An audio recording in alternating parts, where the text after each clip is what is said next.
不知不觉就已经在赛场上度过6个年头了。从那一年的巅峰到低谷之后，我其实学会了很多道理。我的职业生涯和其他一线老将可能不太一样，这么多个赛季以来，我一直在到处尝试寻找证明自己的机会。在我看来，帮助年轻队员成长和适应这个大环境是作为一名老将的责任之一。我也是 LPL 最早的选手之一。如果哪一天大家在赛场上看不到 RBSJ 这个 ID 了，希望和我相关的回忆能带给你们欢乐。就我自己来说，其实我会把每一场比赛都想象成是自己的最后一场。我希望离开这个赛场之前，能给每个支持过我们的人一个交代。我还是希望这最后一场能尽量来得晚一些。但是在最紧急的关头，别忘了我就在这里。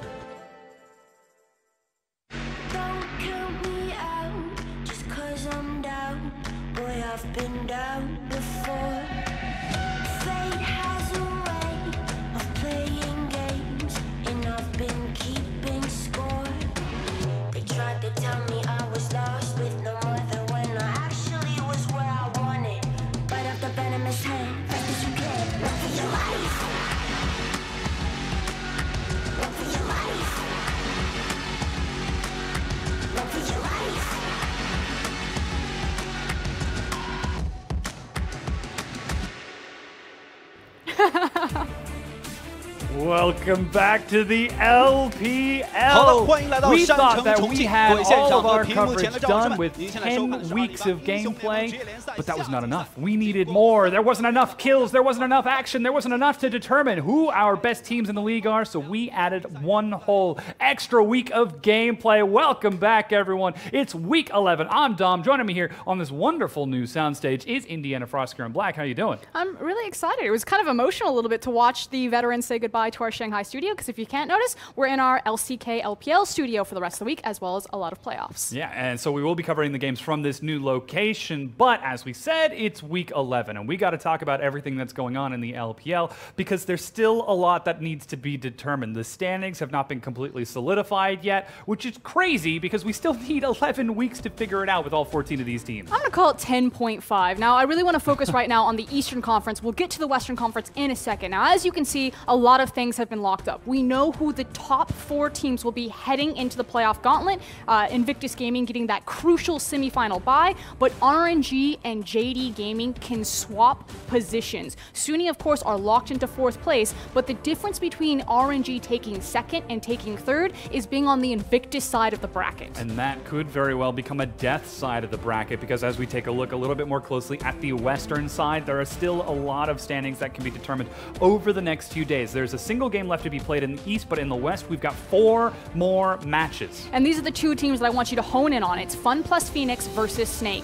8-10, 7-10. FPX have a game in hand, and they're playing their last series of their 2019 summer split today against Edward Gaming. Snake will play Team WE right after this, and they will also play Edward Gaming tomorrow. So technically, ball is in Snake's court. They have more opportunities to leapfrog into that 4th place spot, but FPX can hold their ground, take destiny into their own hands, and beat Edward Gaming today. Of course, they have to start that with a win if they want to try and take that victory. Let's take a look at today's matches so that we can see what's going to happen, because as you said, FPX, they're going to be playing in our first matchup today against Edward Gaming to try to reclaim that destiny. Just after that, Snake are going to be trying to chase them for that 4th place spot, but standing in the way, the martyr themselves, Team WE, one of the greatest LPL teams of 2017, now has a chance to make a name for themselves in our next matchup against Snake. And don't be fooled, Team WE aren't going to be the only non-pushover. Edward Gaming still have a lot on the line. They can actually move up and pass TOP and try to escape that death side of the bracket. So let's go ahead and take a look at the playoff bracket if it were to lock today. Now we have a couple of indicators here. Firstly, red is not locked. The only team that is in danger of falling out of playoffs is FunPlus Phoenix, and the team that can move past them is Snake Esports. Blue can switch with blue, and green can switch with green. And as you can see, there is a possibility that if both RNG hold on to 2nd place and Edward Gaming also move up into 2nd place, you have an EDG RNG, Invictus Gaming, bracket side of death. And that is absolutely going to be so exciting to see how those teams try to determine, because again, only one of those teams will be able to advance to the finals. Of course, in the East Round 1 and the West Round 1, you can see that the third place for each of those conferences will come in with a 1-game victory seed. That will give them a bit more of an advantage coming into that best of 5, as they only needed to win 2 games to advance to the next stage, whereas everyone else gets the round bye of being able to skip that best of 5 entirely and go further on into the bracket. But now let's turn our attention to this next matchup, FPX versus Edward Gaming, in our first game of the day. This is a very important match. As you said, this is a chance for FPX to take fate into their own hands if they want to try to take this victory. It's against Edward Gaming, though. They've done it before. How are they going to do it again? It's also against an Edward Gaming that are also hungry. It's not like EDG are already locked into their standings. We just showed you the playoff bracket. They can move, so they also want to win. Normally, at this point in the playoffs, you could maybe give it to FPX and be like, but the top teams, the IGs, the RNGs, the EDGs, they don't have anything to play for anymore. And that's not correct. EDG have had a very up and down split so far, falling as far down as 4th, possibly 5th sometimes into the standings. And so they're right back onto their rise, and they want to hit that momentum going into playoffs. And for me, it starts with Scout. Because if we talk about tumultuous rises, the volatility of the mid-jungle matchup between FPX and EDG is where I really want to hone in. And this is where we can turn our attention towards the intricacies of that mid-jungle matchup to set it out. Because as you said, Scout, he's the player that a lot of international fans might have really taken note of at Rift Rivals when he had some huge pop-off performances. But it hasn't all been sunshine and roses for this guy. He's going up against Cool, who's also been having some pop-off moments of his own. And it's on very similar champion pools. Right now you can see that Cool has certainly been popping off on Zoe. It's his most played champion, but it's also in tandem with their newest jungler in addition in Alex. Now, again, I don't think that this is where FPX must win the map, but it's simply that you know exactly what to expect from Gimgoon and LWX and Crisp in your side lanes, that Alex and Cool are simply kind of the cherry on top. They just need to tighten it up to be more consistent, and they must hold ground against the likes of Scout. And playing against that volatility is going to be quite the challenge, because when Scout pops off, it's with plays like this. The blind catch onto Rookie, who was looking for that flank in that massive late game play. Of course, his Zoe is something a lot of fans take note of, but he's still been having some excellent performances on Talia and even Azir. And this type of window, we were debating whether Scout was going to be the best mid laner in the LPL. Rookie still holds on to it, but Scout on his best day can surpass that. Now, behind Scout, you have the likes of Clearlove as well as Haro. Edward Gaming have been experimenting more with Clearlove, bringing him back into the roster because they're having a lot of shot calling issues, but Haro is much more explosive. He plays things like the Kindred, like the Camille, even a more offensive and aggressive Gragas to say we're starting the fights right here, right now, and I can be the primary carry. And again, to be clear, this isn't something that's just going to be determined by how well the mid and jungle play. There's still plenty of opportunity for upset and decision-making in those side lanes. We just expect them to play a lot more consistently. Gimgoon versus Ray in the top lane. We're expecting perhaps a tank versus bruiser matchup. iBoy versus LWX. Well, that is where we're going to see a lot of action. Yeah, it is about who gets to that bottom lane. Now, LWX is known as the shotgun in the LPL. You know that, I know that. You guys need to know that at home, because this guy plays a lot of Kai'Sa, a lot of Ezreal, and when we say shotgun, it's because he likes to get up close and personal, and that can either be to the detriment of his team or to a lot of success. Now, facing across from iBoy and Mako, maybe don't want to do that a little bit. It's a little bit risky. I mean, Mako is just coming back from Asian Games 2018, where he was able to take a gold medal and play alongside Uzi on stage, but we were hearing a little bit that the communication between Uzi and Mako couldn't quite match the par of the communication between Uzi and Ming. So the big hope is now that he's back with his home team, with his roster, that's not going to be a problem. But the communication has been the problem for Edward Gaming. That's why they tried to bring Clearlove back into the roster. The late game decision making for EDG are exactly why they're not locked. But let's take a look at the other side. It's Gimgoon, Alex, Cool, LWX, the shotgun of the LPL, and Crisp. And we'll see how this roster matches up against the dynasty of Edward Gaming, the winningest team in the history of the LPL.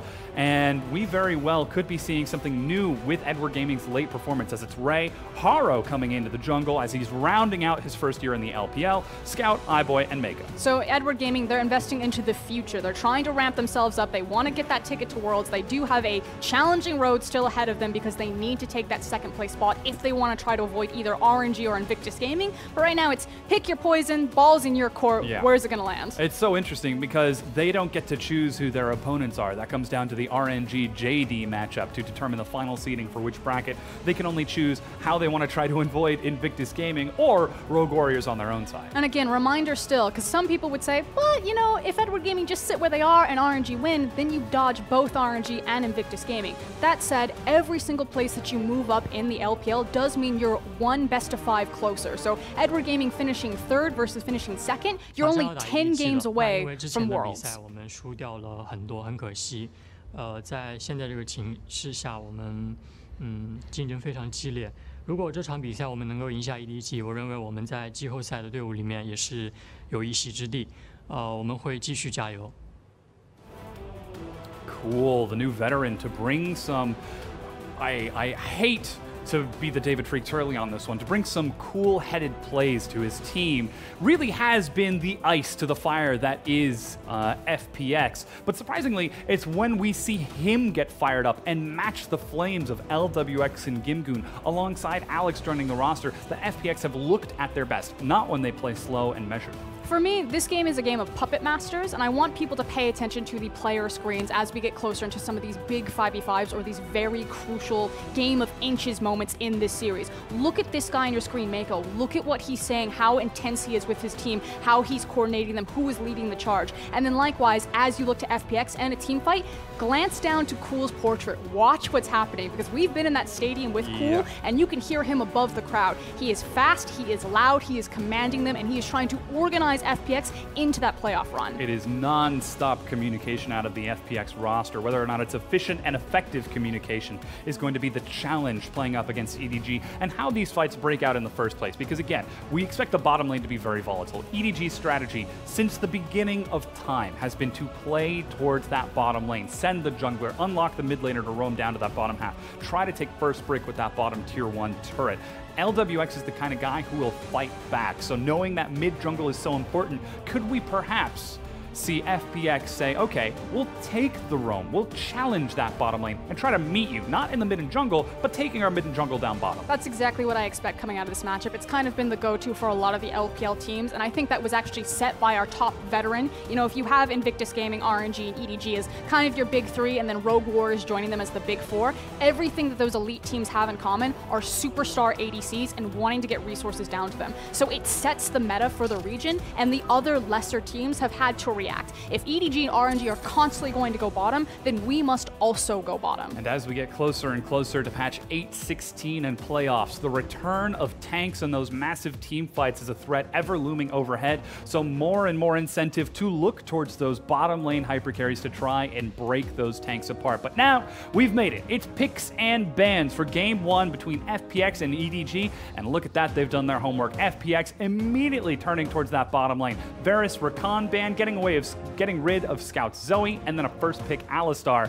But that's not going to stop EDG as they go straight to the Gragas Kai'Sa. And there's a lot of denial picks and there's some flex picks. First and foremost, I want to grab hold of the Alistar. It's Chris' second most played champion, so a huge comfort pick for them. We know that LWX and Chris like to play a kill-oriented bot lane, so I already love that. They then throw on top of it a Camille. So they're giving all in on the hard engage. On the other side, Edward Gaming went for the clever flex pick. We saw Ming really pull out the Gragas support at the Asia Games. It's kind of been a staple for EDG. Mako was the first one to do it competitively in the LPL. Actually, no, I believe he was the second one to do it. And then the denial pick of Kai'Sa away from LWX. It's been his go-to, most played ADC, and so EDG give the respect and put it in the hands of iBoy. And we still even get to see Mako return to his very well-known Tahm Kench. Such a powerful protection pick. And iBoy with a laugh and a smile, and that says, great, I get the dive Kai'Sa and the Devour to pull me out of sticky situations. And I feel like the showcase of the Camille really forced Edward Gaming's hand to kind of pull the rug from underneath their flex pick. They had the priority pick of the Gragas. They say, you don't know if this is jungle, you don't know if it's top, you don't know if it's support. But because they see the hard engage factor of now Camille and Alistar, they say, okay, it's not going to the support position. Yeah. We need the Tahm Kench to keep our hyper carry alive. And this is now where we get to see EDG start to take some momentum in this pick and ban by getting rid of LWX's hyper carries in the bottom lane. The Varus already banned away by FPX on that first side, and now that Xayah to try to follow up on that. So still plenty of opportunity for him to look down towards it. We've seen some return of Tristana. LWX loves himself some late game carries. I see the only way that LWX can really be kind of wacky is if he decides to take something like Kog'Maw, which we have seen before, and he has a propensity towards the champion, but likely going to be seeing that Ezreal down there. He is also one of the mage players of our marksman position, so if he wants to really throw it back and grab hold of something like a Swain, that's also an opportunity for him. I love the ban of the Galio. Again, you see the Camille, they had to pick the Cho'Gath, they didn't go for the Galio Camille into the same rotation. They want to try to get some sort of counter pick, or at least a little bit more information from EDG, as it looks like they're going to save counter pick for Scout for last, but don't blame them for trying. I like Cho'Gath. In my personal opinion, I actually think Cho'Gath is the most broken champion in the LPL right now, and a lot of it is because of his innate Baron control as well as his laning phase. But as we get into game, I'll go back onto that Cho'Gath point, because I just think he's way too unstoppable in this region. And the opportunity to try and upset that will be by focusing the top lane. Oh boy! Vayne is locked in by LWX.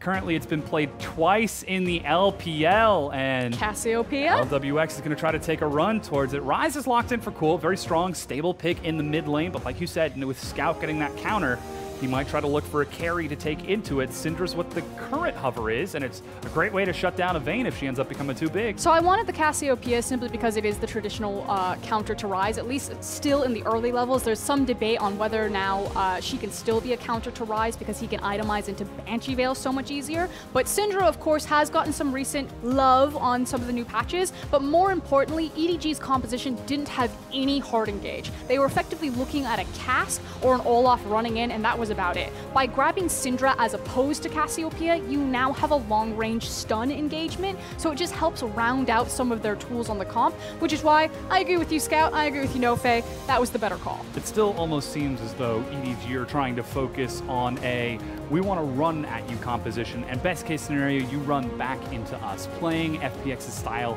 against them, knowing that FPX has a bit of a propensity to try to go for the blind all-in, whether it's a good idea or not. But the terrifying thing is trying to run into FPX's composition because they have Cho'Gath and Ryze is really detrimental. If you ever fall behind, or if we ever go to a late game scenario, it's going to come down to picture perfect execution, and frankly, I think FPX's composition is so much easier to execute than Edward Gaming.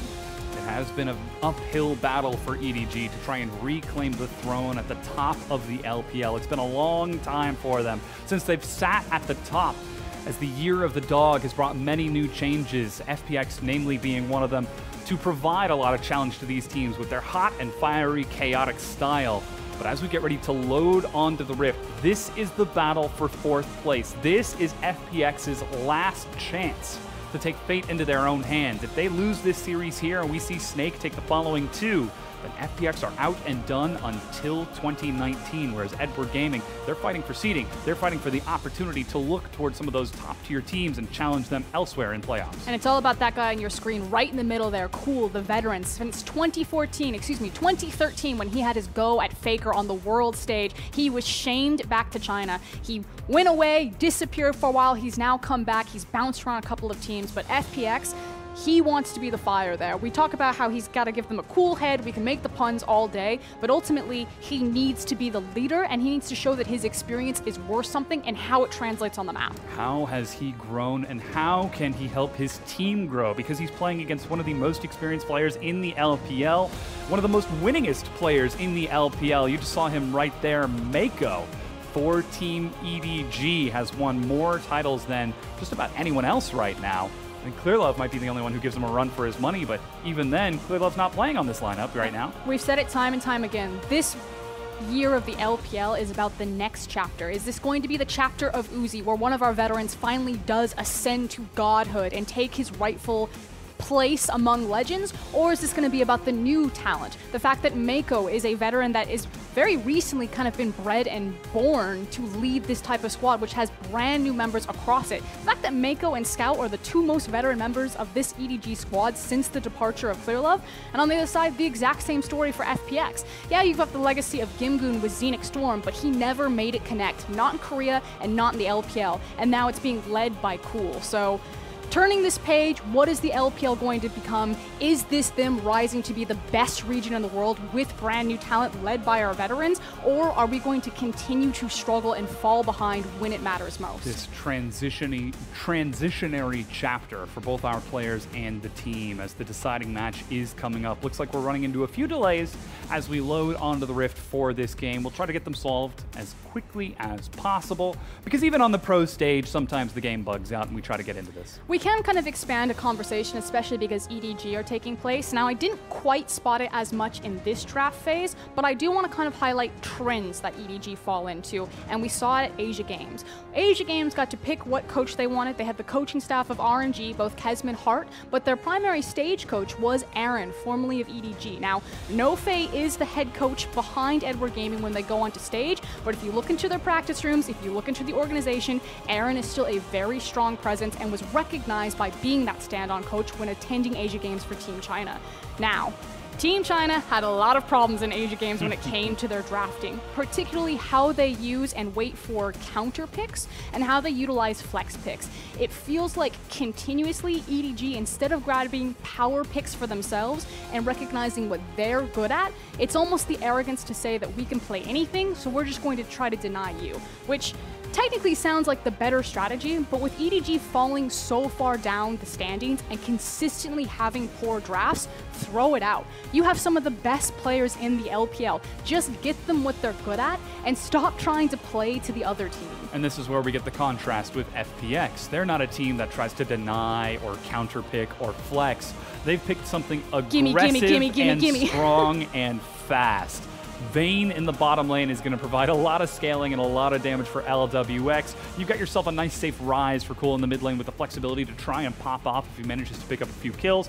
But then the Camille in the jungle. It's not going to be a calm game from Alex. We've seen level 2, level 3 ganks from Camille's all across the LPL. So FPX have got the flexibility to play however they want in this matchup, whereas Team EDG, like we said, their composition is a bit harder to execute. Yeah, and they win for those flex picks, and suddenly now the Gragas ends up in the top side. And it's not like Gragas top is a terrible pick, but I feel like it does better in better places. So again, this is EDG kind of hamstringing themselves because they're trying to overcomplicate and overthink the draft when just grab what you're good at. EDG were so successful for so long in the LPL because they did just have better players in every position. As the LPL continues to grow, 14 to 16 to 18 to 20 teams by 2020, EDG are losing their grip on having the top talent in every single position. We talk about super teams in the LPL, that's Invictus Gaming and that's RNG, and that's why Edward Gaming are no longer in that discussion. So stop doing that.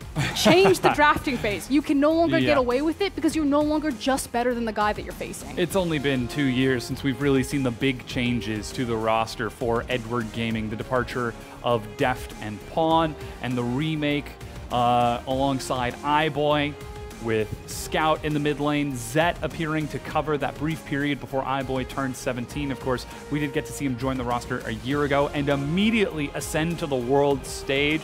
So again, it's EDG focusing on the future, focusing on development.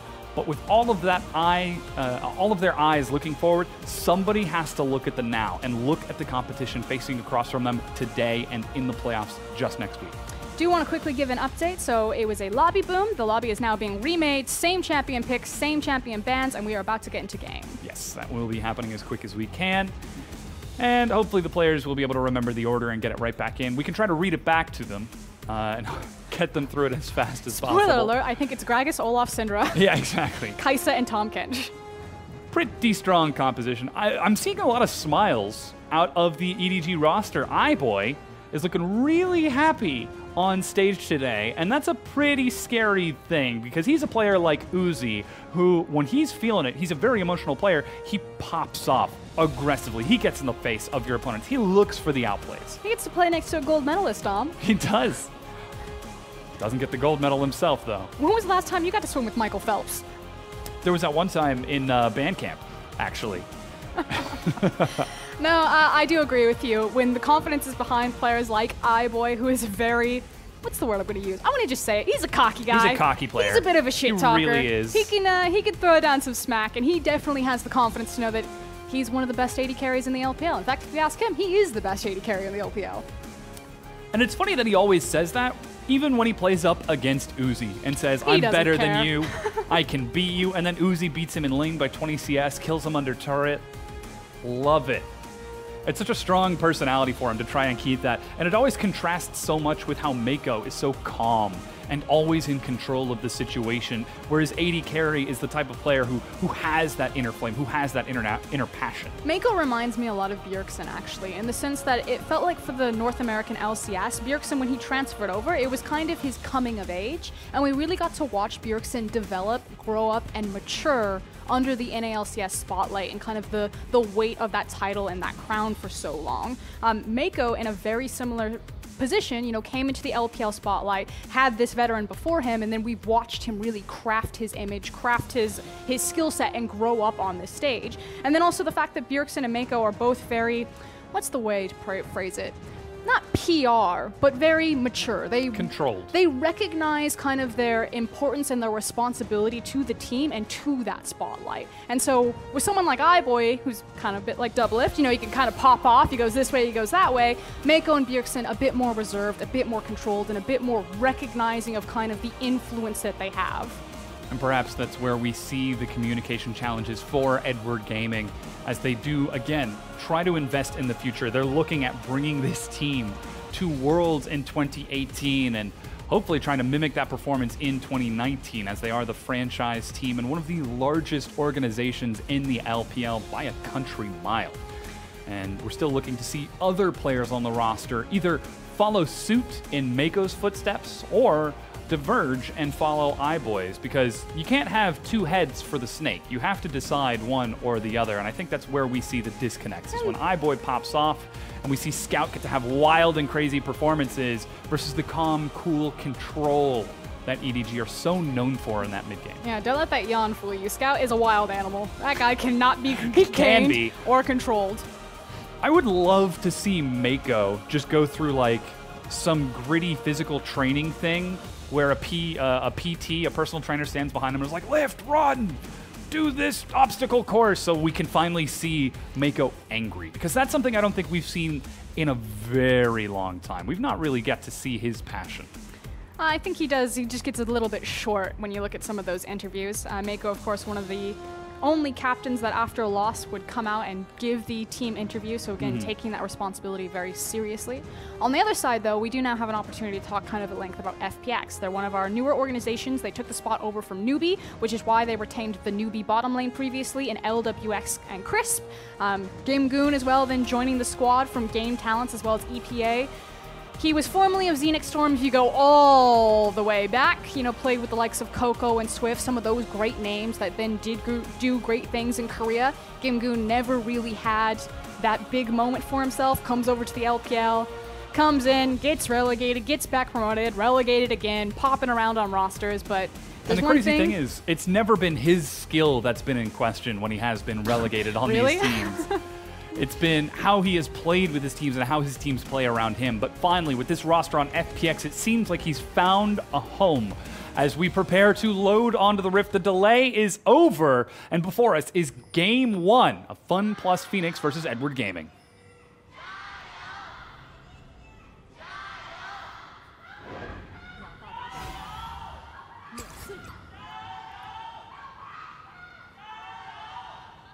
Hiding behind the sign does not hide your voice. Of course, the team fan clubs making their appearance and their presence felt. A huge thank you to the Chongqing Snake Pit for giving us this stage, since we are no longer in our Shanghai Battle Arena. So, bit of different colors. Don't see the gold of Snake, the red and blue now, but you can still see a lot of their signature. Trying to keep it neutral for all of the teams that are playing in this venue, as looks like we're starting off onto the Rift. Again, this is the fight for the final playoff spot. FPX and Snake are both neck and neck.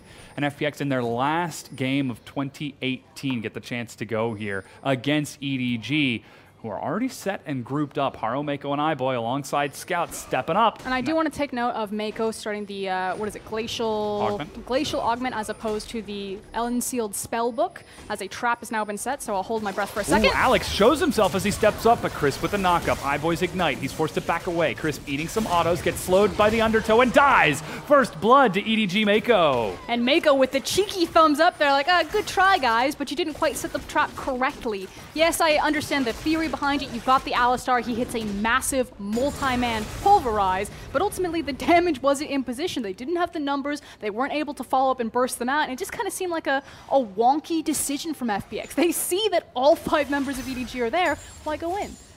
And that's going to make that lane already pretty scary for iBoy and Mako. Though the kill does go to the support, that means iBoy and Mako get early lane control. And as Chris makes his way back into lane without Ignite and with Hex Flash, LWX is going to have a real tough time down here. And I do want to quickly point at the mini-map as we have a ping that goes down onto Alex, is that a... what do I want to call it? Zombie ward is actually sitting on the backside of the red buff. You also now have Cho'Gath trying to move in and get vision onto this because they want to make sure that Alex doesn't get free buffed, but I actually think he's too slow on the rotation. He went for the Scuttle Crab, didn't try to push his luck and move in to grab that red, and it should be a very easy rotation for Haro to secure 3 buffs. He's gone for the delayed blue into Gromp now. And again, looking towards the volatility of that mid-jungle matchup, we expect top to go pretty consistent between Gimgoon and Ray, and bottom to do the same, though iBoy is certainly going to try his hardest to upset that matchup. But it's how Haro and Scout versus Alex and Cool break open these lanes and enable those eventual rotations into the mid game that will define the tempo of this matchup, as Haro finds himself with an early advantage. As you said, going for the 3 buff over Alex, so EDG already starting off on the correct footing. Which means that Alex now has an opportunity that since he can't go for the buffs and trying to match it, in fact, Scout even placing a very cheeky early river ward to make sure that Camille doesn't investigate into that, you could just have Camille team up with Ryze. You know that Syndra's going to be incredibly powerful at level 6 with her ultimate, so try to get it done levels 1 through 5. Look for those lane ganks, try to bounce the mid wave, get it centered back, and try to set up a kill with the hard CC, which is why Scout is respecting that and holding the cleanse. I mean, you can even see Mako stepping up to clear out the Scryer's Bloom, take control of that Scuttle Crab along with Haro, as recall was just canceled by Cool, and Haro can't quite be that disrespectful. And even a defensive bottom lane now from iBoy and Mako as they let the wave push back into them. They know that Alex could try to reset these lanes. They're just going to catch these minions and let Haro snowball his advantage in the jungle. Now, Dom, I'm going to give you the spotlight for a second because I know you're a big Kai'Sa player. Oh, yeah. And now I'm going to ask you the one true question. Who is better, Space Vayne or OG Vayne? Ooh, well, they do different things, right? The Plasma takes a little bit longer to come online and gives you more mobility in team fights, whereas actual Vayne gives you more sustained damage over the course of the fights, just through the true silver bolts. It depends what you want. As Alex, there's the sneaky gank that we were looking for. Ducks under vision, but look who's right behind him. Haro's in the river. Trying to find the opening for that Glacial Augment. In fact, I think actually Mako's trying to bait Crisp a little bit. You know, disengage from iBoy saying, Alistar, come get her. Ooh, Haro sitting on top of a ward. Pings it and steps out of the jungle. Still hasn't seen Alex just yet and sees Cool backing away. So he's playing real careful here. And that was the key thing that you pointed out. It's the fact that he doesn't know where Alex is. So if the Ryze is trying to pincer, he would then assume that Camille would be nearby and he'd be looking at a 2v1 burst scenario. So I like the respect giving to Haro. He then also hits the Scryer's Bloom to check underneath him for the Camille, clears the ward, and then moves to the Raptor camp. It is a delayed steal from Haro, but it is safe. It's as we expect from EDG. They don't want to take any undue risks and play that controlled style. But Scout, he's walking up, eats himself a rune prison as Haro was thinking of following up for the gank and allowing him to take lane control. But it's constant patrolling the bottom half of the map from EDG, making sure iBoy is safe to keep this lane, CS advantage over LWX and continue to try and exploit that, while Scout looks to do the same in that mid lane. And the thing is that if you're Edward Gaming and you know that your match, and again, EDG want to win this, they want to take second spot from TOP, is against FPX, you can just decide, okay, FPX are a brawling 5v5 oriented team. They're usually about the grouped up team fights. They like to play hyper carries, a lot of Kai'Sa, a lot of Vayne. So let's get our own hyper carry. Let's just create kind of a protection composition for that hyper carry with backline dive threat with Olaf, and let's just meet them in the 5v5. As far as EDG is concerned, create the safety net alongside the bottom of the map with all of these control wards, with complete control of the river on bot side and the dragon, and just scale up with LWX. They just assume that iBoy is better.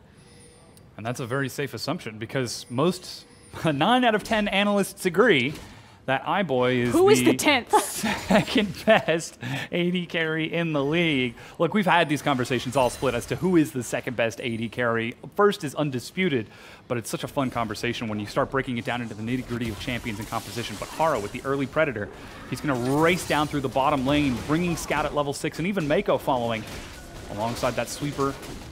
And it's the difference of a Cinder level 6 versus a Rise level 6. Yeah. What's he gonna do? Realm Warp on top of me? I'll just blow him up. It's then also capitalizing on a lot of the control and the investment that Edward Gaming have put on that bottom side of the map to keep the Kai'Sa safe. So FPX and EDG are just saying, you're gonna scale up anyway, we're just gonna slowly bleed you out, take these micro advantages, and even if it was a 50-50 at mid and late game, we're probably just gonna beat you anyway. So ball's in FPX's court. They need to do something to break this, and now that they do have the Realm Warp, I feel like it should be with Rise and Camille.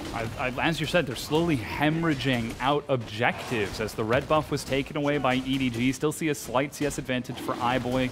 Scout in the mid lane doing close to the same as he's continuing to keep river control, but now this is the first big neutral objective that's going to be taken off of a result from this pressure, the Mountain Dragon for EDG. Now that looks so small, but I really want to go back to that interaction. They condemn Mako against the wall, the Tom Kench, the one who can give the safety. Then there's a clear opening where Alistar could look to go in and find the combo. You know, maybe Vayne gets a full rotation through Silverbolts. You could get some really good damage on Mako. But simply because they don't have vision about where Haro was, who was taking the Mountain Dragon, since EDG have control of that river, they didn't go. Like, if you've watched any FPX game, they always go on that. LWX and Crisp are so arrogant in how they lane. They always try to go for these all-in kills. They priority picked an Alistar, but they are so afraid. But that's where we have to talk about the weight of this matchup. Not only are they playing against EDG, the winningest team in the history of the LPL, they're playing what could potentially be their last best of 3 of 2018. If they lose this series, it's all up to Snake to take a single victory, as they do have the point head-to-head over FPX to claim that 4th place spot. I agree, I understand. I just feel that if FPX are ever going to be successful, throw out the rulebook, burn it if you will, and just play your style. Even be better, that crazy brawler. Use the rulebook as a weapon, because it's a pretty hefty packet of pages, and try to bring it back against EDG. As we have always seen EDG struggle in really chaotic situations. They are a team that thrives off of control, off of tempo, off of constantly maintaining vision and taking one thing after the next, getting that timer and being 3 minutes ahead. But when they live and play in the moment, they're just as good as any other team, down to that mechanical skill. Yep, they have a playbook, and they have very deep plays, and like you said, it's not just the 3 minutes, it's 5 minutes, it's 7 minutes out in advance. If you play a slow, measured game, that's exactly the pocket that EDG want to be in, and they beat anyone there. If RNG try to do that against EDG, if Invictus Gaming do that against EDG, they will lose. There's the engage. I don't know if they've spotted all off mid, but they're going in, and Mako gets chunked down to half. iBoy, he's got a lot of damage. BF Sword, double longsworders. He's going for Storm Razors first, but Mako's pushing up to the wave. Haro is looking to come down, but Alex is shadowing underneath him at the Krug camp to defend this turret. But slowly but surely, this turret's going to start taking some damage. And classic Edward Gaming, stylistically, they have marooned LWX and Crisp, the bottom side of the map, completely isolated from everything else, and they're just playing a pressure game, slow and steady. It's increasing in the CS leads, and it may look towards a dive, as you can even see that Scout's starting to rotate. Now Realm Warp is ready for cool. He's ducked out of that mid lane. Not sure if he's been spotted by EDG just yet, but this is such a difficult style to play against. We've all been in those solo queue games where you're getting shoved into your turret, wave after wave after wave. You call for the jungler, but he's busy dealing with the mid lane. He's busy dealing with the jungle.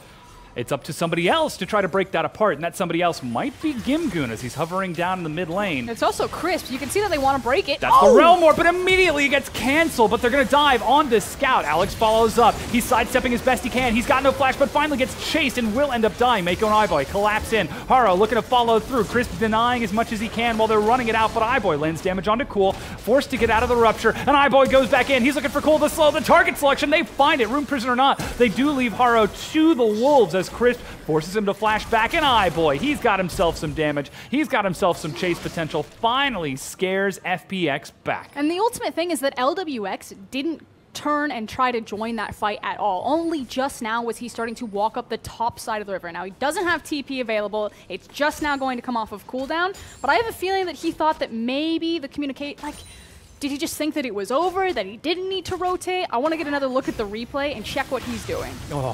Okay. That stun. The Realm Warp being cancelled out.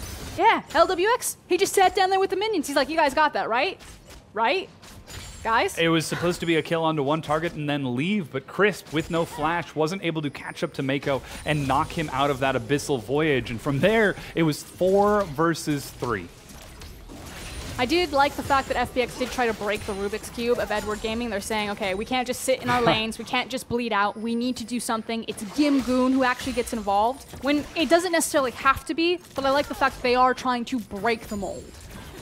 Unfortunately, it backfired.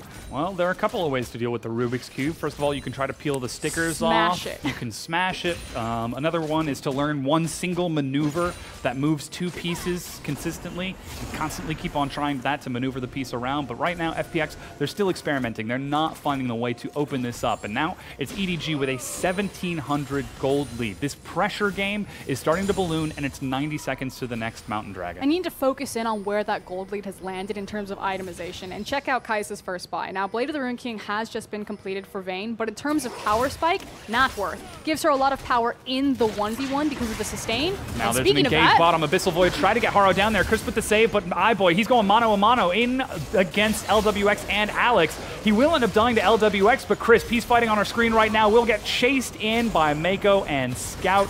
Gives his life to try to defend it, but Alex keeps on going, but goes a bit too far, as there's the delayed Abyssal Voyage. Haro and Mako landing slow after slow, and that Shogoth makes a tasty morsel. A double kill for Mako as he's 3-0-2. yeah, the captain of Edward Gaming. It felt like we followed that fight from his perspective. The observers completely ignoring everything that was happening bottom, which, by the way, was multiple teleports Yes. as well as Vayne going ham. So Blade of the Rune King's there, Alex is there, iBoy must give respect, isn't able to find the 1v1. Oh, that sucks. Beautiful cask from Ray to knock LWX back in That was so under good. the turret. Oh, thank you, observers. He just follows up on that. But still, as you said, following that from Mako's perspective, he saw that fight was happening bottom, got collapsed upon by Crisp trying to deny the Abyssal Voyage, but just picked up the accessory kill. By keeping Crisp separated from the wall, separated from Cool. And this is the difference. This is exactly what we talked about in the pregame. Look at Haro and Scout. 1-0-4, 1-1-2. Compare that to Alex. 0-2-2 to 0-1-0. It's the mid jungle that's dictating the pace of this matchup. And Deficio has said it time and time again during the ULCS playoffs that mid jungle is just too important right now for the meta. Now, we are in 8-15 versus 8-16, some slight differences in terms of some of these matchups, but ultimately, this has always been the primary pivot point of the map, and you can't let it collapse, especially not against Edward Gaming. EDG didn't even break a sweat in this early game. You know, maybe a bit of a tense moment as we have a bit of a circus in the mid lane as Gimgoon makes a rotation, but ultimately, EDG have just been coloring within the lines. They held the lanes, they got major CS discrepancies and differences between a lot of their lanes, and they're just stacking the items in gold. And that's so important to talk about, that Gimgoon has been participating in these fights. It's not just been mid jungle and bottom versus bottom. Gimgoon walking down to the mid lane to try and take part of that second blood, even trying to get into the second fight. But even with the assistance of the top laner, EDG are able to play around that pressure. Still might be a little bit risky as they step up towards the red buff, and LWX with his Blade of the Ruined King forces Mako out. Cool will go down as Gimgoon collapses yet again without his teleport. They find themselves another kill as they're able to chase it down. Scout is locked away, and that's EDG biting off way too much more than they can chew. Yeah, Shu is on the other foot now. Some interesting communication from EDG across map. It looked like, where is iBoy, where is Scout? And I found iBoy. He's caught by the slow. Oh, Good beautiful use of the ult. Killer instinct. Wow, positions himself over the wall so he doesn't even have to take an unsafe route back into lane. But in all of the chaos, FPX find an opening and equalize these Mountain Dragons. They're still down 3,000 gold, but if EDG make mistakes like that, FPX is a team that can happily capitalize. And again, check where Edward Gaming are. The fact that Scout is, he's trying to hide in Fog of War, I believe, to try to get them to overcommit and checking where Cool is, but the damage follow-up wasn't there. They do manage to trade 1-for-1, but iBoy is now still bottom by the Dragon Pit, not finding a way into this fight, and Ray is very slow to the rotation, whereas Gimgoon, you said it before, again, participating with his team. He was on the first gank that went south, he was on the second gank, and it went much better. Even on the third gank that we just saw on our screen as 16.5 minutes in, 1-1-2. FPX, they're finding small windows, small openings, and only when EDG are making mistakes are they able to find it. And this is that communication that we were talking about. iBoy wasn't grouped up with Mako and Haro. Scout, like you said, trying to play the vision game, wasn't grouped up with Mako and Haro. He did find the kill, but just not able to do anything with it. So EDG, those are the communication errors that are holding this team back, this team of superstars, from being potentially one of the best teams in the league, if not the world. But now, Rift Herald is back up, and EDG, they're going to try and convert their pressure. They took the bottom tier 1 with iBoy, and now they're looking to rotate him top. Yeah, but look at the question mark pings that are happening on Ray. Ray doesn't have TP. He actually moved into bottom side river. Now, Edward Gaming had an opportunity with clearing that vision ward where they could have planted their feet and said, we're ready to team fight right now. We actually have grouped up as 5, so we're going to force this. Instead, they find Cool. What? The Observer's having whiplash, and it's giving me whiplash. Yeah, we're not quite sure why Cool decided to step into this, as there were the Mia pings, but with Cool dead, that means EDG easily get to convert this pressure into that Rift Herald. As we were talking about, this is a team that sets up minutes in advance. They took the bottom tier 1 despite taking the bad kill trade and the dragon trade, but now they're looking to convert that into a tier 1 turret elsewhere. As much as I want to give credit to Edward Gaming for that, that frankly just looked like Cool out of position, because Ray shouldn't have been there. Scout was rotating up. He had to come back. He was lucky that Scout paid attention to him. Plays towards bottom side because he's got Gimgoon behind the red buff, but Ray was in between Gimgoon and Cool and just got there first. They watched him walk there. They knew he was on the bottom side of the map. It's fine. And that's the top tier 1 broken. EDG, again, they're not a team that just sets up and takes things through omniscient pressure. They're a team that also capitalizes on mistakes exceptionally well. If you find yourself out of position, EDG is very good at taking more than just a kill. And a lot of that is being centered around this Syndra pick. It's been multiple stuns and a lot of that upfront burst damage. So Scout, not necessarily on the highest mobility of champions, but definitely on the primary playmaker alongside that Gragas for Edward Gaming. So Rift Herald goes down mid. It's probably going to be the tower, although they are pulling a teleport, so maybe FPX want to try to fight this? LWX is getting in. He's teleported down to the tier 2. Shelly charges. Realm Warp gets Cool onto the side, but he's split from his team. The turret breaks down, but this is a cannon wave. LWX still working on that wave clear. Cool steps up, but iBoy dodges back. Bobbing and weaving, but the stun finds him. They don't follow up and find the kill, but this turret is chunked down so low, and Ray still sitting on the side for the flank. Yep, hiding in Fog of War, knowing that they don't have information where he is, and then making the call. Here comes Gimgoon. Yeah, they've managed to find Haro and Scout over the wall, but that power unleashed is so strong. Alex is dead already, and now it's 5 versus 4. If the siege didn't work a moment ago, it's got a huge advantage now. It just feels like Syndra right now is a massive cannon, and EDG are just moving her through. That's the cast, but Gimgoon and Crisp are in front. A huge stun onto 2. Cool gets some good damage, but it's still not enough, and they still can't break the turret. That's the danger of having such a low range carry. It is so difficult to siege. But now as we get to this 20-minute mark, EDG, like we said, it's slow, it's methodical. They put on the pressure, they wait for these openings and take them time and again. But they're also being very greedy with their backs. I'm curious how much gold iBoy is sitting on. Apparently just needed one more wave, but he should have another big item to help unlock a lot of Kai'Sa's power. He did take the top tier 1 a moment ago as he's looking for that Gwynsu's. Already got the Adrenaline Rush Evolve, and that Acathian Rain with Storm Razors and Pickaxe is also getting him the Evolve for 12 bullets. Let's see how he decides to finish off the rest of this build, because there is a lot of variety, whether you go for the on-hit or the crit with this AD Kai'Sa. But now, Baron has spawned. It's 10 kills to 5, and EDG are just controlling the map.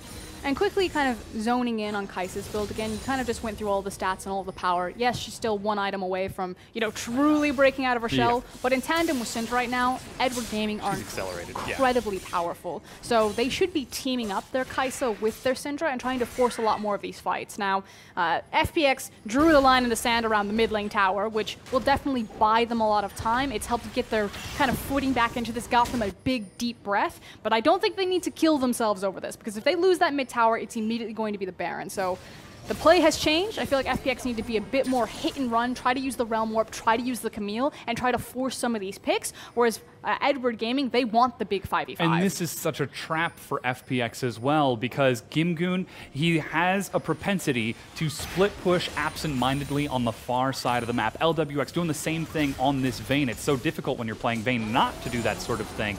So FPX need to be on point with their communication so that they don't find themselves split up, allowing themselves to overextend and give these openings to EDG. I feel like who it's ultimately going to hurt is going to be Gimgoon.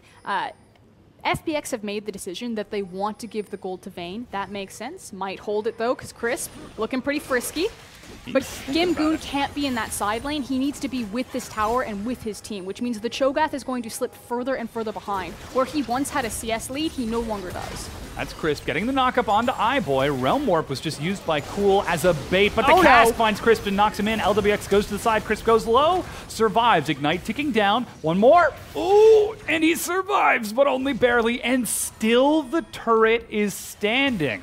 But Edward Gaming have their pick of the litter. They can either try to force this tower down, they can move into the Infernal, or more clearly, they're going to take both. They send Olaf to grab the Infernal for free. They should walk up, just tap, tap. And now we move into the Baron game. Finally, it breaks down. Haro finishing off this dragon. Alex was on that side of the jungle, but decides not to overextend to look for a steal, as it's 2 dragons to 1, and all 3 outers broken down. LWX is getting there. He's got his Blade of the Ruined King. Looks like he's going for his own Gwinsus to try and match that Kai'Sa. Double tap True Silver bolt damage is something that is absolutely terrifying for shredding through squishies, but it's going to take a long time before that Vayne can really match the damage of this 2-item Vayne just yet, as it is a 1,600 gold difference between the two of them, and another 1,200 gold in the mid lane for Scout. I mean, ultimately, LWX needs to be able to survive the Olaf as well as the Gragas. He can't be caught out of position. He needs to stay out of range of the Syndra, or at least play around Scatter of the week, and they need to make sure that either Camille is assisting him or Ryze is assisting him, but they need to keep someone off of that back line and then move front to back. And look at how Scout's dealing with it. So very dirty.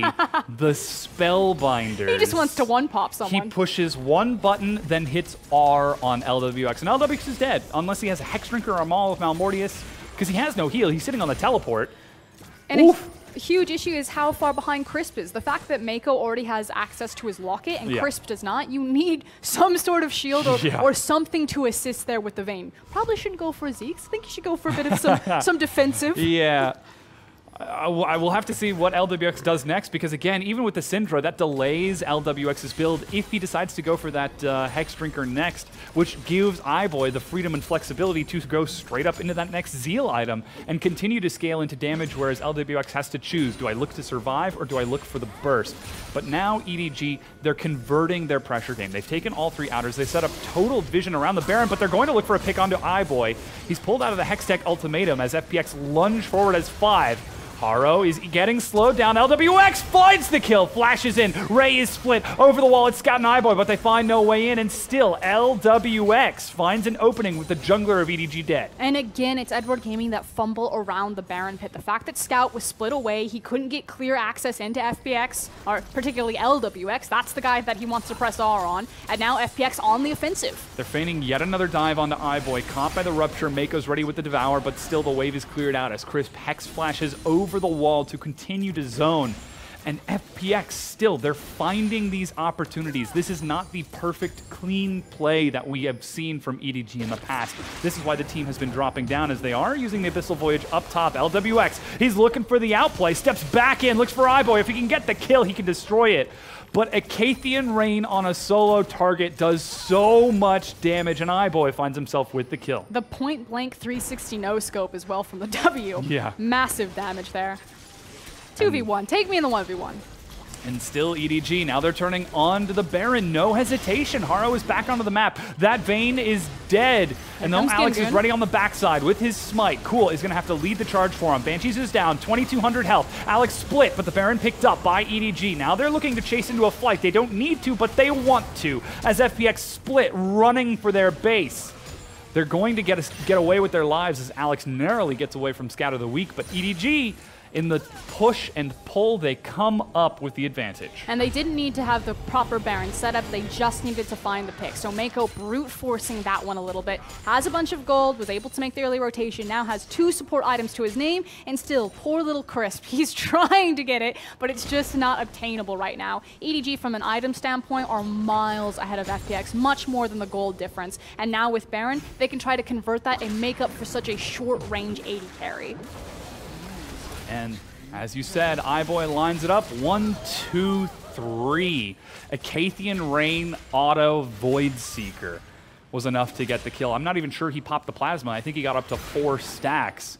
And it was just the raw damage there. Is Cool thinking of assassinating iBoy as he's split pushing alone on the opposite side of the map, prepping a wave. Ray does have teleport, but is grouped with his team, and now EDG are going to set their sights on breaking some tier 2s, of course after iBoy gets his necessary red buff.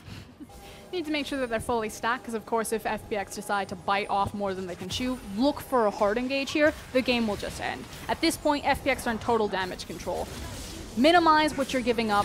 Ultimately, don't overcommit, especially with all of these waves that are going to be stacking into the side lanes, because EDG could very easily just end the game if enough members of FPX commit to these fights. We're getting to some pretty big death timers at this point, so it is very risky. FPX still, they've got scaling. If they can outlast this, they can try to match that late game. Vayne and Rise are no slouches, but as you said, the item advantage for EDG is so very powerful. And what's even more terrifying is seeing them use that item advantage to beat FPX back into their base. It's also FPX not executing correctly. You can see that Crisp is now looking for the engagement, but I feel like this is about Alex and this is about Alistar. Ooh, and there goes Alex. iBoy forcing Alex back. The flash, and that's the damage. Flash, Spellbinder, power unleashed is enough to kill LWX. That Vayne is dead, and so too is the inhibitor. Doesn't look like Edward Gaming are going to try to stay. Although no, they actually are. Mako went and he grabbed the creep wave. He's trying to speed it up and pull it in. This is going to be a 28-minute victory if EDG can close this out. Cool, trying to step forward, trying to get in range of the wave so we can clear it, but iBoy, he's doing lots of damage to Gimgoon. Shred through his health. Crisp steps in. Flash doesn't get the stun. iBoy still doing damage. A big 3-man knockup. There's the locket, and iBoy going real deep. Finds Gimgoon, but he's on the fountain. He's slowed down. Cannot find the kill, though, but he provides enough of a distraction for his team to finish off the Nexus turrets. He finally dies to Cool, as now Mako is body blocking, but he too will die as EDG overextend, bearing the Nexus of FPX. Edward Gaming or just Crisp, as there's a TP from Vayne. Yeah, LWX flanking from behind. He's found Scout, pins him to the wall. 1, 2, 3, the auto cleanse, and he gets the kill. Ray pinned down, a good cast to delay it, but FPX swing back recklessly and find themselves a kill. Nobody's defending the Nexus. I'm just gonna say, if I'm Mako, I'm turning to iBoy and I'm just sucker punching him as hard as I can in the arm. What are you doing? That could have been game in for EDG. And yes, LWX, everything is on fire. Their entire base are in tatters. It should be easy enough for EDG to capitalize on all of the global gold that they just received and then walk it into the base. But these are mistakes that you cannot be making right before playoffs. And look at that player cam. iBoy knows it. He's still got a bit of that smirk that he was showing before getting into that game, but it is heavily dampened, as he knows, hey, if that play worked out, we could have done it. We could have ended the game. The dive into the fountain nearly. But just look at kind of what the difference of mentality is. Scout's off to the side, and usually I criticize Scout's positioning in team fights because he usually only focuses on kills. He was doing all of the zoning. He was perfectly positioned on the Syndra, making sure that FPX never got a flank onto them, and it's iBoy who just decides to throw out the playbook when they are clearly saying, position for the towers, force them off. If we take the fight, we'll kill them. He dives in. He puts Edward Gaming at a massive disadvantage and incorrect positioning. LWX then teleports into the backline and cleans up a lot of those kills.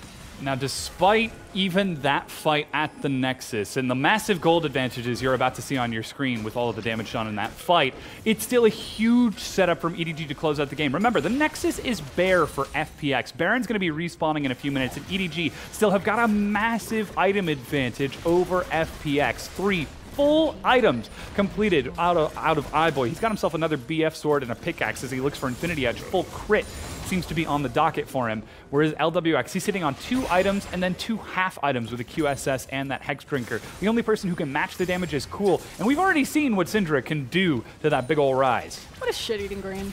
He's just on his player cam. I'm going Infinity grinning. Edge, boys. I got it. He's thinking about it. He really is. But here's the slow siege. EDG, again, even without the playbook, they're still controlling the game. Crisp over the wall. Two-man knock-up, but iBoy snared. Mako with the save. Gets knocked up. Ruptured. Forced to flash. iBoy's in the back. There it goes. The Hextech ultimatum. Alex is dead. Crisp looks for another opening in. LWX steps up, looks and chases down Scout, but dies as Ray comes to his rescue. iBoy will still go down, though, as Cool has been firing nonstop in the back. Somebody has got to deal with this Rise. And suddenly things are looking a little bit more hairy, Dom. The Nexus is still open and bare. LGD, Edward Gaming, excuse me, doing their best LGD impression, could have waited for these super creeps to hit the Nexus. They could have forced FPX into the hard decision making. Now, I will give FPX credit, and against Edward Gaming's composition, they have so many tools for hard engage. They have a Camille, they have an Alistar. It is very hard to force that play because FPX can just flip the switch and look for the hard engage, which is exactly what happened. But ultimately, EDG shouldn't have been in this position. Look at where the mid creep wave is. Why are you that close? Just back up and wait for it. Very reckless play. And again, it's iBoy's positioning in these fights that force EDG to overcommit. Mako forcing the flash in order to save him the first time. And then he immediately goes right back in to try again. Certainly, if, again, like we said earlier, if he gets the kills, it's flashy, it's stylish, it ends the game. But if it doesn't, it gives more openings for FPX to try to get back into this. And you talked about it. The hyperscaling potential of a Vayne and Rise must be respected because while EDG's composition is excellent at diving into the backline between Kai'Sa, between Gragas, between Olaf, diving into a Cho'Gath, Rise, and Vayne is real scary. Oh, yeah. Now, Baron has spawned. Super minions are being controlled in the mid wave by FPX as they're pushing up to try and take some vision back. They've got a wave slow pushing for them bottom.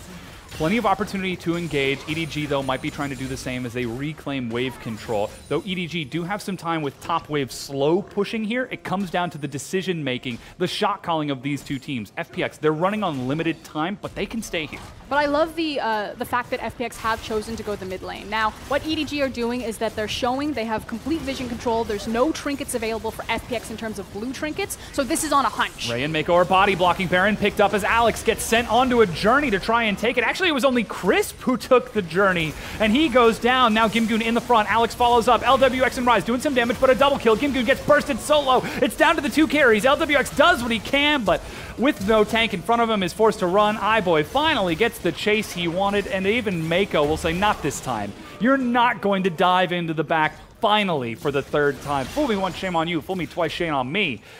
But EDG, they take the win. They're going to run down this mid lane, drop the inhibitor, and take this game one against FPX. It wasn't perfect, and it wasn't as clean as it needed to be, but ultimately, Edward Gaming did get it done. Now, it's a best of three. We're going to game two, and hopefully EDG can be a bit more threatening this time around. They're still showing that characteristic control, that characteristic strength, setting up with these massive plays in multiple lanes. But it's down to the execution of the plays. We can see the playbook in advance, and it is absolutely beautiful to watch it happen, but they still need to stick to their guns and follow through on what they set out on in that 34-minute victory. And ultimately, you look at 34 minutes, you look at that gold graph, you say nothing went wrong there. That was just a picture-perfect game for Edward Gaming. Look at the damage done by iBoy. He probably had a stellar standout performance, but we're focusing on the cracks. This is the last best of three, two more best of threes that Edward Gaming will face. FPX as well as Snake Esports. They want to take that second place spot, and either way, they're either going to be on the RNG side of the bracket or they're going to be on the Invictus Gaming side of the bracket. So gold graphs like that, performances like that, won't cut it. Absolutely, and still there is opportunity for them to try and grow. Of course, they're returning with Mako, who just got to work with the Asian Games 2018 Victor roster. RNG. And all of those coaches involved in that setup. You have to look at the conversations that these organizations are having with the players to set themselves up into the next round of playoffs. Because again, we keep on saying EDG is a team that's focusing on the future. They need to focus on the now if they want to try to get deep into playoffs and look for that world spot. Because we very well could have the first year that EDG do not go to Worlds before us. This is not locked down for them by a long shot. I do want to say, though, that Edward Gaming have probably the easiest route into Worlds outside alongside maybe RNG, simply because they were in the finals for spring. So just based off of championship points, if EDG managed to make it back to finals, which if you've never seen the LPL before, is like a 99% likelihood chance that it's going to happen, because it always does, it means that they're given their ticket automatically. If they're forced down into the regional qualifiers, that's where things get a bit more dicey. Of course, the point standing will be determined by Rogue Warriors as well, trying to take their own final spot on their own side of the bracket, as it's just going to be an uphill battle both ways. But still, this matchup is to be determined, because FPX, they have shown their landing phase was a little bit weak because of the early snowball that we saw set up by EDG. But they saw the weaknesses in EDG that we saw as well. They saw the openings and the opportunities. And if EDG continue to show these weaknesses, I feel like FPX is a team that's going to continue to pounce on them. And that brings them that much closer to winning this series and resetting it. As this, tragically, is not that. This is FPX investing bottom, but over-investing. And it's about who is kind of leading the charge for FPX. It felt like time and time again that it was someone like Crisp, that it was someone like Gimgoon, when it should have been Alex. We spent all of that time really building up this idea about this is about mid-jungle and who's going to show up on the day. And frankly, Alex isn't showing up for me. When you're on such an important pick like Camille, especially in the LPL, you can't have that type of performance where you're non-existent in the early game. You have Rise Camille, level 1 through 5 against the Syndra, force the cleanse, try to kill her, make sure that she doesn't automatically get to that level 6 power spike, and then the ability to walk into your jungle for free, because damage ultimate versus non-damage ultimate on Rise, I wonder who's going to win there. And it came down to the very first decision that we saw him make immediately after the red buff invade by Edward Gaming. Instead of trying to match it and red buff invade Haro on the opposite side of the map, he played it safe. He played it for the Scuttle Crab, the blue buff, the Gromp, taking it slow to making sure that he could scale up and that there was no chance of it being upset. But somebody who did not play it safe, as you laugh into your microphone, it's iBoy. I can't believe they gave him man of the match. Naturally, you can see in the scoreline 8, 3, and 5, the damage percentage. It's hard not to give it to him from a numbers perspective, but let's be honest, he almost threw that game. A couple of times, too.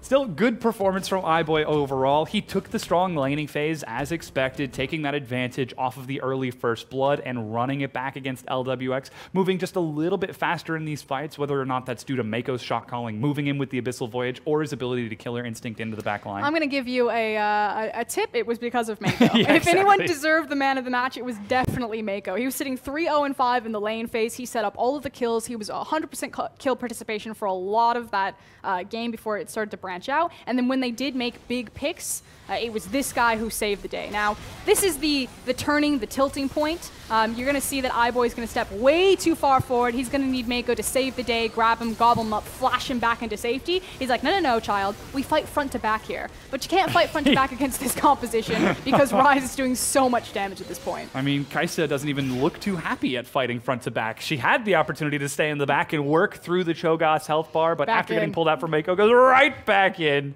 and flashes on top of that. So again, he's such a stylish player. He's such a cocky player in how he takes these kills, how he tries to push back. But sometimes that cockiness, when paired with the tempered, slow, controlled play of EDG, take that slow out of there. Sometimes it's very fast play. That controlled play from EDG sometimes set the whole playbook on fire, and FPX, they might be happy to take a chaotic brawl in Game 2 if the opportunity is presented to them. I just hope that it's Alex in particular. I just want to see him kind of change up his performance, find that fire, because I feel like that was the real low point for FPX in this series so far. Now, they're not out of it. They can run this back, win the next 2 games in a row, and then put themselves in a good position. You heard Cool talk at the very beginning of the day that he just wants to get a single point off of EDG, which means they do need to take a game. But ultimately, it kind of looks like they rolled over and they've almost accepted their death already. Yeah, and that's something that you absolutely cannot take against Edward Gaming. This is a team that will take every single advantage that they can and run it out to close out the match, as we just saw. But with all of that, we're going to go and take a quick break and get ready for that Game 2 between FunPlus Phoenix and Edward Gaming.